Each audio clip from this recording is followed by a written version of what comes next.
ভাই একটা কথা বলবো? না না, তুই কোনো কথা বলবি না, তোর জিভে শালা তিল আছে, তুই বালমুখো যা বলিস সেটাই সত্যি হয়ে যায়। আরে ভাই 2025 এসেও তোরা এইসব কুসংস্কার বিশ্বাস করিস? আরে ভাই তুই বলতো। আমি না কোনোদিন নিজের চোখে অ্যাক্সিডেন্ট দেখিনি।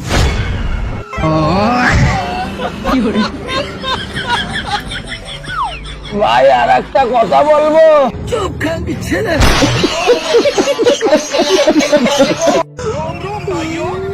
ভাই একটা কথা বলবো? চুপ পাঞ্চ ছেলে চুপ, তুই একটাও কথা বলবি না। ভাই তোকে আমি আগেই বলেছিলাম ওর জিভে বড় তিল আছে, ওর জন্যই লাউড়া অ্যাক্সিডেন্টটা হয়েছে। আরে ভাই ভুলটা আমারই ছিল, আমি তোদের সঙ্গে কথা বলতে বলতে সামনে দেখিনি আর গাড়ির সঙ্গে ঠুকে দিয়েছি। এ ভাই তুই বলতো। ভাই এই যে আমরা অ্যাক্সিডেন্টের পরও বেঁচে গেলাম, যদি মারা যেতাম কি হতো বলতো?